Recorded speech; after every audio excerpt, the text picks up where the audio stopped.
যদি রাত পোহালে শোনা যেত ওসমান হাদি মরে নাই।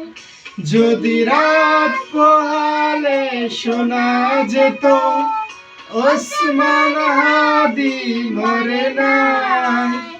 যদি রাজপথে আবার মিছিল হতো ওসমান হাদির বিচার চাই, বিচার চাই, বিচার চাই। তবে বাংলাদেশ পেত এক মহান নেতা, আমরা পেতাম এক স্বাধীনতা, স্বাধীনতা, স্বাধীনতা।